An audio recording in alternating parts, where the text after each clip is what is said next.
एक कवि है, उनका नाम है वेदव्रत वाजपेयी। उनकी दो पंक्तियां हैं, युद्धों में हम कभी न हारे, हम डरते हैं छल छंदों से, हर बार पराजय पाई है अपने घर के जयचंदों से। आज ये शेर क्यों मौजूद है, उस पर ही हम बात करेंगे। नमस्कार, मैं हूं श्वेता मिश्रा और आप देखना शुरू कर चुके राजस्थान का number 1 debate show big fight live. Panchayat चुनाव की सरगर्मियां भले ही थम गई हो, लेकिन चुनावी तपन से भभकती चुनावी चिंगारी अब बयानों की ज्वाला का विस्फोट कर रही है। कांग्रेस सरकार में मंत्री अशोक चांदना का कहना है कि कांग्रेस के अंदर कुछ जयचंद हैं, जिनकी वजह से कांग्रेस को नुकसान उठाना पड़ा। चांदना का इशारा वेद प्रकाश सोलंकी की तरफ था। जयपुर जिला प्रमुख चुनाव में कांग्रेस की बगावत से बहुमत होने के बावजूद हारने की गूंज दिल्ली तक पहुंच गई है। कहा जा रहा है कि सोलंकी के कहने से ही बगावत करके बीजेपी में जाने वाली रमा देवी चोपड़ा और क्रॉस वोटिंग करने वाले जिला परिषद सदस्य जैकी टाटीवाल को टिकट दिए थे। तो सोलंकी खुद कह रहे हैं कि उन्होंने पहले ही बता दिया था कि स्थानीय स्तर पर कुछ नेता बीजेपी से मिले हुए थे। अब कौन किससे मिला, कौन किससे नहीं मिला, कौन जयचंद है, बहस इसी बात पर है, क्योंकि चांदना के बयान से निकली चिंगारी आसानी से बुझने वाली नहीं लगती है। यानी सियासत में शिकवे भी है, शिकायत भी है।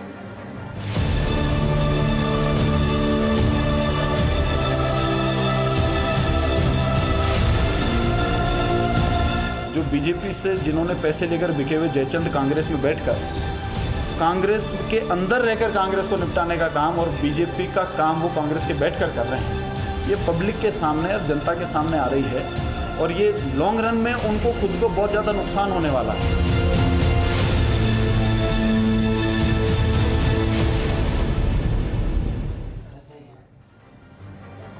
और चलिए इस खास मुद्दे पर चर्चा के लिए बेहद खास मेहमान भी हमारे साथ जुड़ चुके हैं। हमारे साथ बीजेपी विधायक सुमित गोदारा जी हैं, वामदल नेता भंवर सिंह जी हमारे साथ जुड़ चुके हैं, साथ ही राजनीतिक विश्लेषक मिथिलेश जामनी जी भी हमारे साथ जुड़ चुके हैं। बहुत स्वागत है आप सभी का बिग फाइट लाइव में। कुछ ही देर में कांग्रेस के विधायक भी हमारे साथ जुड़ेंगे, लेकिन सुमित गोदारा जी आपसे ही शुरुआत करते हैं। सुमित जी, अशोक चांदना जयचंदों की बात करते हैं कांग्रेस के अंदर, लेकिन बीजेपी के अंदर जयचंद कौन है जो आज ये खेल हो गया, जहां उप जिला प्रमुख बीजेपी का बनना था जयपुर में, वो कांग्रेस का बन गया। देखो, हमारे पास सीटों का बहुमत नहीं था, फिर भी लोगों ने अपनी अंतरात्मा से भारतीय जनता पार्टी का वहां बोर्ड बनाया। और मैं श्वेता जी कहना चाहूंगा कि जिस तरह का स्टेटमेंट अशोक चांदना जी ने दिया, ये कांग्रेस की नीति बन चुकी है कि इस तरह के वाक्य, इस तरह के स्टेटमेंट देना। कहीं जयचंद, कहीं राजस्थान के मुख्यमंत्री नालायक निकम्मा कहते हैं, कहीं परिवहन मंत्री कहते हैं कि मैं निकर में वो नेता ढूंढते तो उससे पहले मैं राजनीति में हूं। तो इस तरह के स्टेटमेंट राजस्थान की राजनीति में हमें देखने को नहीं मिलते थे, पर इस वर्तमान सरकार में स्टेटमेंट्स का स्तर इतना नीचे तक जा चुका है। और किसके खिलाफ? अपने लोगों के खिलाफ। ये नहीं कि भारतीय जनता पार्टी के खिलाफ, खुद के खिलाफ भी ऐसे वाक्य दे रहे हैं कि प्रदेश की जनता देखकर उससे बड़ा एहसास हो रहा है कि किसको उन्होंने चुना। उन्होंने उनको काम करने के लिए चुना या इस तरह की वाकया स्टेटमेंट सुनने के लिए उन्होंने राजस्थान सरकार में, कांग्रेस की सरकार। ठीक है, आपने कहा कि इस तरह के बयान आते हैं, इस तरह की बहुत सारी चीजें कांग्रेस की तरफ से सुनने को मिल रही है, लेकिन कल जो हुआ, जो बीजेपी ने किया, वो क्या था? अगर आप मैंडेट की बात करते हो तो वो तो नजर आ रहा था कांग्रेस को है, उनके पास आंकड़े हैं और इसके बाद हो सकता था, लेकिन रमा देवी के साथ जो हुआ, वो बीजेपी में शामिल होती है, ये सब क्या था? श्वेता जी, जब पिछले वर्ष चुनाव होते हैं, 21 में से 16 जिला परिषद में भारतीय जनता पार्टी का बहुमत होता है, फिर भी अजमेर और बूंदी में भारतीय जनता पार्टी के प्रधान नहीं बन पाते, तो उस प्रमुख नहीं बन पाते। तो उस समय क्या किया था कांग्रेस ने? ठीक है, यानी आप मान रहे हैं कि उस समय कांग्रेस ने किया और आज आप लोगों ने किया। जैसे आप बीज बोगे वैसे ही आपको देखना पड़ेगा। ठीक है, चलिए। उस पर जैसी नीति डाली, तो उनके कार्यकर्ताओं को भी लगा नहीं, जैसे तो हमारी पार्टी की आदत है, तो नहीं हम करें तो कहीं ना कहीं। चलिए, ठीक है, यानी सर आप स्पष्ट कह रहे हैं कि उस समय भी उन लोगों ने किया था और आज जैसे को तैसा हो रहा है, और टिट फॉर टैट तो नजर ही आ रहा है। क्योंकि हमारे साथ अब विधायक रफीक खान जी भी जुड़ चुके हैं। रफीक जी, बहुत स्वागत है आपका। रफीक जी, बीजेपी के हाथों बिक गए जयचंद, अशोक चांदना ने आज ये बात कही, ये कौन है जयचंद कांग्रेस के अंदर जिन्होंने ये पूरा खेल किया, कल जिला प्रमुख बनते बनते रह गया?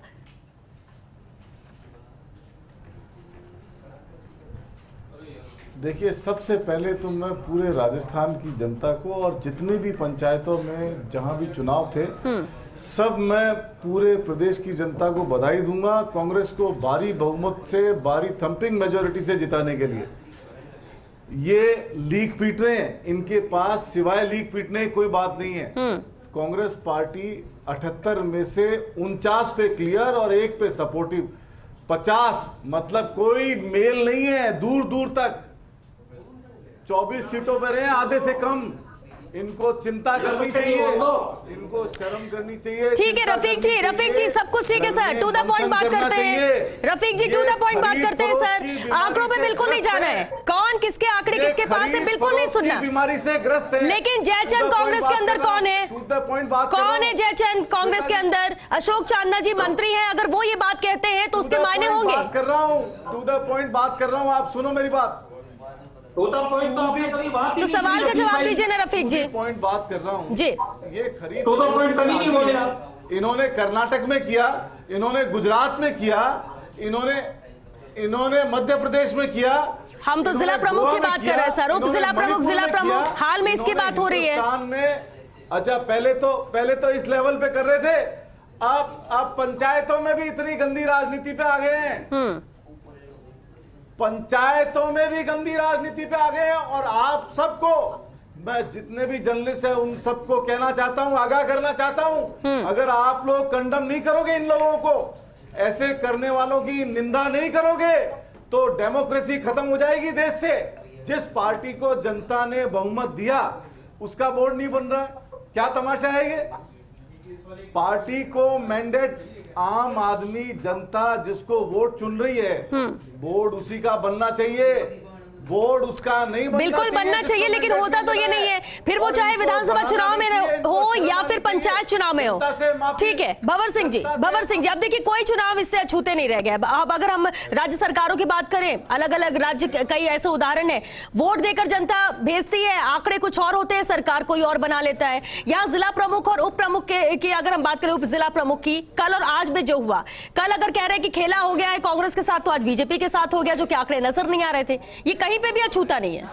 नहीं, बिल्कुल आपने जो शुरू में बात कही, ये जो राजनीति में जयचंद पैदा हो रहे हैं और ये पैसे के बल पर हो रहे हैं, इसमें कोई दो राय नहीं है। मैंने उस दिन भी आपको डिबेट आप कर रहे थे चुनाव के एक दिन पहले, तब भी मैंने आपको कहा था कि ये पैसे का खेल जो है इसमें बहुत ज्यादा होता है और जातिवादी राजनीति भी होती है। कल वो लोग खुशी मना रहे थे, विक्ट्री। अरे भाई किस बात की विक्ट्री मना रहे हो? जनता ने तो आपको वोट दिया ही नहीं है, जनता ने तो आपके खिलाफ मत दिया, फिर आप विक्ट्री साइन दिखा रहे किस बात के लिए? जनता ठगी जा रही है। एक्चुअल बात यह है कि जो जनता चाहती है, जिसकी सत्ता वो चाहती है, जिसका बोर्ड वो चाहती है, उसका बोर्ड नहीं बन पाता। और पैसे के बल पे, पूंजीपतियों के बल पे, जो आज देश पे पूंजीपति जिस तरह से हावी है, जिस तरह से देश की सत्ता का वो दोहन कर रहे हैं, जिस तरह से वो अपना फायदा पैदा कर रहे हैं, जिस तरह से वो मुनाफा कमा रहे हैं, एशिया के नंबर 1 नंबर 2 के पद पर वो हासिल हो गए, वो इनको पूरी फंडिंग कर रहे हैं। तो देश की जनता ठगी जा रही है चंद लोगों के बल पर। ये जो इस तरह से सत्ता में आकर के बैठ के लोगों का शोषण कर रहे हैं, एक तरह से जनता का ये बहुत बड़ा अपमान है। जो वोट दे रही है जनता, उसका अपमान है। उसने वोट आपके पक्ष में दिया ही नहीं, उसने वोट जिसके पक्ष में दिया उसको आप सत्ता नहीं दे रहे। लेकिन अब तो ये रही नहीं गया, हत्या हो नहीं सकती। अब इस पर जब तक परिणाम नहीं आता तब तक संशय है, भले ही जनता ने एक तरफा वोट दिया हो, एक तरफा वोट दिया हो। सब करते राजनीतिक शुद्धिकरण की। प्रधानमंत्री ने भी कहा था कि अपराधीकरण से मुक्त होनी चाहिए, पार्लियामेंट शुद्ध होनी चाहिए, लेकिन किया क्या उन्होंने आज तक? अभी भी सीजीआई को इनको बोलना पड़ रहा है, बल्कि अपराधियों के मुकदमे ले लेते हैं वापस। अब हाई कोर्ट को मुकदमे वापस चलाने की अनुमति देनी पड़ रही है कि नहीं, मुकदमे वापस नहीं लिए जाएंगे और ये मुकदमे इनके खिलाफ चलेंगे, अपराधी हैं। तो ये जो राजनीति चल रही है देश के अंदर, ये बंद होनी चाहिए। जिसको वोट जनता दे उसका बोर्ड बनना चाहिए, और जो दल बदल करे उसकी सदस्यता और ये पंचायत चुनाव के फायदे के होता नहीं है दल बदल कानून के लिए पाबंदी और लगनी चाहिए। ठीक है, होना सब कुछ चाहिए, बिल्कुल अहम बात आपने कही भंवर सिंह जी, होना ये सब कुछ चाहिए, लेकिन ये करे कौन? क्योंकि कोई ऐसा तो है नहीं कि कोई एक दूध का धुला हुआ है और दूसरा ये ऐसा कर रहा है। टिट फॉर टैट है, आज आप करो कल हम करेंगे, बिल्कुल यही काम करना चाहिए, तभी आप जनता को जवाब दे सकेंगे। मिथिलेश जी, जयचंदों का जिक्र आज किया मंत्री अशोक चांदना ने, गलत भी नहीं है क्योंकि जिस तरह की चीजें हुई। अब सवाल ये उठते कि जयचंद है कौन, और क्या कोई पार्टी इन जयचंदों से अछूती है जहां पर जयचंद ना हो? हर जगह तो ये देखने को मिल रहा है। देखिए, चाणक्य ने कहा है कि जहां भी राज होगा वहां गद्दार होंगे, और भारतीय इतिहास में सबसे बड़े गद्दार के रूप में अगर किसी का नाम है तो जयचंद का नाम है। और आज अशोक चांदना ने अपनी ही पार्टी में किसी जयचंद का नाम लिया है। मैंने पहले भी आपकी डिबेट में कहा था कि जयपुर जिले में अगर बहुमत आने के बाद भी जो पायलट खेमे के 2 विधायक हैं, इंद्रराज गुर्जर और वेद प्रकाश सोलंकी तय करेंगे कि कांग्रेस का जिला प्रमुख बनेगा या नहीं बनेगा, और वही हुआ। आज एक बड़े समाचार पत्र ने लिख दिया किसी मंत्री के और उसके तकरार होने की वजह से रमा चोपड़ा चलेगी, लेकिन सच्चाई कुछ और है। सच्चाई यह है कि वेद प्रकाश सोलंकी को खुद मुख्यमंत्री ने, खुद पीसीसी चीफ ने फोन किया, उन्होंने फोन तक नहीं उठाया। जब जिम्मेदारी आप टिकट बांटने की ले रहे हो, तो जिताने की ले रहे हो, तो फिर क्या बोर्ड डलाने की जिम्मेदारी किसकी? वो बाड़ेबंदी में क्यों नहीं आए? ये तमाम ऐसे सवाल हैं जो अशोक चांदना की बात को पुष्टि देते हैं, अशोक चांदना की बात को सच साबित करते हैं। और ये वो लोग हैं, वेद प्रकाश सोलंकी वो लोग हैं जो मानेसर में अंदर बैठे हुए थे और इस सरकार को पीठ में खंजर चोपने का काम कर रहे थे। आज उन्होंने दूसरा खंजर घोंप दिया। लेकिन मैं तारीफ करूंगा बीजेपी कांग्रेस के भी जो डैमेज कंट्रोल के आदमी हैं, जो अभी भाटी जी कह रहे थे कि विक्टर का साइन दिखा रहे थे, जीत का साइन दिखा रहे थे, जबकि आमेर में भी उन्हें उधारी से जीतना पड़ा। तो हालात ये हैं कि दोनों तरफ बराबर आग लगी है। और जो तोड़फोड़ की आप बात कर रहे हो, दोनों तरफ जयचंद है। किसी जमाने में मूलचंद मीणा जयपुर के जिला प्रमुख थे, वो कांग्रेस में जाके जिला प्रमुख गए। विष्णु लाटा, उन्होंने दीवार फांदी और कांग्रेस में आकर कहा भी जाता कि इसी का बदला ले लिया बीजेपी ने। आप इसका बदला ले लो, किसी भी राजनीतिक भाषा में कह दो, लेकिन ये मुल्क की जो हुकूमत है, मुल्क की जो सियासत है, उसमें एक गलत मैसेज जा रहा है। जो सियासी निष्ठाएं खोखली हो रही है, वो सच में लोकतंत्र के लिए एक चिंता का विषय है। और कांग्रेस में जो आज हुआ कि डिप्टी मेयर, जो उप जिला प्रमुख पर जो जीत हुई, उसमें न तो रमा पांडे ने क्रॉस वोट किया कि उनकी अंतरात्मा आज वापस कांग्रेस की तरफ आ गई, कल तो घुट गए थे वो कांग्रेस से, आज वापस उनको कांग्रेस की याद आई हो, न जेकी आए। ये बीजेपी जो party with difference, party with discipline, बड़ी बड़ी चाल चरित्र, चेहरे, लोक राष्ट्रवाद, लोकतंत्र को सुचिता की बात करते हैं। इसी पे सुमित जी, एक सदस्य, सुमित जी आपने सुना मिथिलेश जी ने क्या कहा? सदस्य ने आज क्रॉस वोटिंग किसने की? मोहन डागुर को जयपुर का उप जिला प्रमुख के सुमित जी आज पहना है। आज कहाँ है वो? कौन है वो जयचंद? सुमित जी वाले कहाँ हैं? कौन है जिसने क्रॉस वोटिंग की? श्वेता जी, मैं बात कहूंगा, रफीक भाई ने और मिथिलेश जी ने कही जी। इस सरकार के यदि मंत्री ये बात कहते हैं तो ये सरकार बनी कैसे है? Horse trading, elephant trading. Ashok Gehlot ji दूसरी बार मुख्यमंत्री, उन्हें तो भी 6 के 6 बहुत। आप भी जवाब दीजिए ना सुमित जी। सुमित जी कांग्रेस को छोड़िए, सुमित जी कांग्रेस में सवाल हम ले लेंगे। सुनिए रफीक जी से जवाब इसका लेंगे। सुमित जी बार मैं बोल रही, टू द पॉइंट जवाब दे दीजिए सर। आज बीजेपी का कौन व्यक्ति है वो जिसने क्रॉस वोटिंग की? क्रॉस वोटिंग की क्यों की? क्रॉस वोटिंग की क्यों की? सुमित जी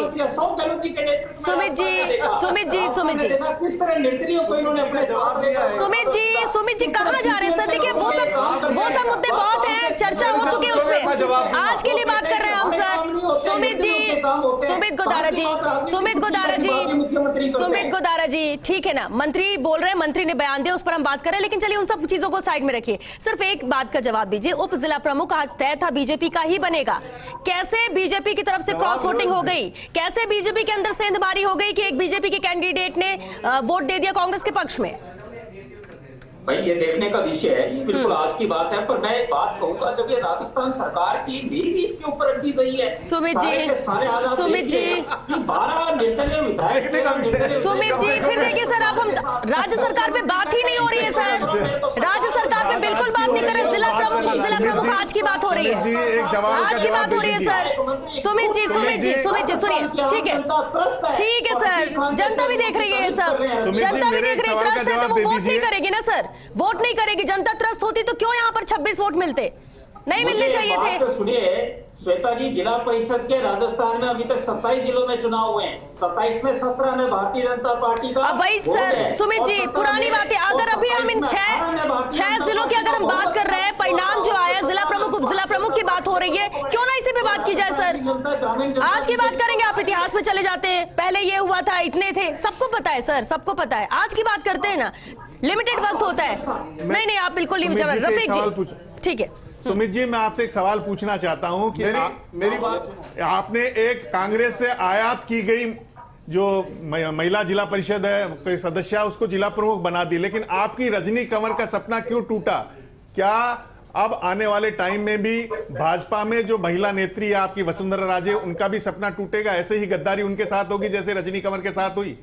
देखो, भारतीय जनता पार्टी में कभी किसी के साथ गद्दारी नहीं हुई। मैं एक सामान्य आज हुई ना गद्दारी, आपकी सदस्य सामान्य बस्सी से निर्वाचित वाजपेयी प्रधानमंत्री बने, सामान्य से परिवार से नरेंद्र मोदी भारत के प्रधानमंत्री। चलिए ठीक है सुमित जी, क्योंकि वक्त खत्म हो रहा है, सुमित जी क्योंकि वक्त खत्म हो रहा है। रफीक जी, फॉरगेट एंड फॉरगिव पॉलिसी के तहत मुख्यमंत्री ने माफ किया था, ये बात आज उन्होंने कही प्रेस कॉन्फ्रेंस में। अशोक चांदना ने, आप सर सवाल का जवाब दीजिए, अशोक चांदना जी ने ये बात कही, इसके बाद कैसे ये जयचंद आ गए? क्या सब कुछ ठीक नहीं, क्या सब एक साथ नहीं है? एक मिनट सुमित जी, बात सुनिए, सुमित जी म्यूट करना पड़ेगा सर आपको, आप बात नहीं सुन रहे तो। रफीक जी इसका जवाब दीजिए क्योंकि वक्त खत्म हो रहा है। रफीक जी देखिए, मैं एक बात से तो बहुत खुश हूं कि इनके जो प्रदेश अध्यक्ष हैं वो अपने यहाँ आमेर के अंदर भी बहुमत नहीं ला पाए। ये इतनी आज के सिनेरियो में अपन बात करें, इन चुनावों पे बात करें तो कांग्रेस जीती है 49 पंचायतों में, ये जीते हैं 24 में, तो दिन रात का फर्क है, इनको मानना चाहिए। अच्छा, जहां तक बात आप कह रहे हो कि किस तरीके से कांग्रेस पार्टी से जयपुर में आदमी चला गया, ये बात आप तय मानो कि इनके पास नेताओं की कमी है, इनके न तो इनके पास बहुमत है और न इनके पास लीडरशिप है। जहां भी इनके पास लीडरशिप का क्राइसिस होता है, ये कांग्रेस की तरफ मुंह देखते हैं और किसी तरीके से कांग्रेस के नेताओं को तोड़ के अपनी तरफ कर लेते हैं। कैसे तोड़ भी कैसे आते सर? सवाल तो ये भी है, अगर कांग्रेस के है, कांग्रेस के साथ है, तो क्या कांग्रेस के साथ की ईमानदारी उनके लिए नहीं है? कैसे टूट जाते हैं? तो कांग्रेस के सिंबल पे है। सरकार के कार्यकलाप, मुख्यमंत्री कार्य योजना को, प्रदेश अध्यक्ष के टिकट वितरण को इनको कामयाबी मिली है। रफीक जी, कामयाबी मिली है, लेकिन इसके पीछे कौन है? सवाल वही का वही है सर, जिसका जवाब ना तो आप देना चाह रहे हैं ना तो सुमित जी देना चाह रहे हैं। ये तय है, सवाल वही कि जयचंद है कौन जो पर्दे के पीछे है, जो सपोर्ट कर रहे हैं, और इस तरह का खेल हो जाता है कि बीजेपी में शामिल हो जाती है वो। आज बीजेपी का उप जिला प्रमुख बनना था, कांग्रेस का बन जाता है। दोनों ही पार्टी में एक तरह की बातें हैं सर। जहां से पंचायतें हार गए, इनको बहुमत नहीं मिला, इंक्लूडिंग इनके ये प्रदेश अध्यक्ष बनके आमेर तो जिता नहीं पाए, राजस्थान जिताने के सपने चलिए ठीक है, जिला प्रमुख तो बन ही गया है सर। जयपुर की बात कर ले तो अब आमेर और एक पंचायत समिति में क्यों, जब वक्त खत्म हो चुका है। बहुत शुक्रिया आप सभी का इस चर्चा में शामिल होने के लिए। देखिए, शिकायत भी है, शिकवे भी है, लेकिन ये सियासत है और सियासत में सब कुछ होता है। भले एक दूसरे पर आरोप लगाया जाए, लेकिन एक सी चीजें हुई है, चाहे बीजेपी के साथ हो या कांग्रेस के साथ हो। और ऐसे में अगर मंत्री अशोक चांदना ये सवाल उठाते कि वो जयचंद है जो पार्टी में रहकर ही दूसरी पार्टी को फायदा पहुंचाते, यानी कांग्रेस में है लेकिन बीजेपी को फायदा पहुंचा रहे हैं, कौन है ये जयचंद और जयचंद क्यों पल रहे हैं पार्टियों के अंदर कि अपनी पार्टी को नुकसान पहुंचा रहे हैं? और यही वजह है कि बीजेपी और कांग्रेस जहां जो परिणाम आने चाहिए थे वो नजर नहीं आते हैं, होना कुछ और चाहिए, हो कुछ और जाता है। और कहीं ना कहीं इन्हें लगाम लगाने की जरूरत है, इन्हें कंट्रोल में करने की बेहद जरूरत है। चलिए, इसी के साथ बिग फाइट लाइव में आज के लिए बस इतना ही। नमस्कार।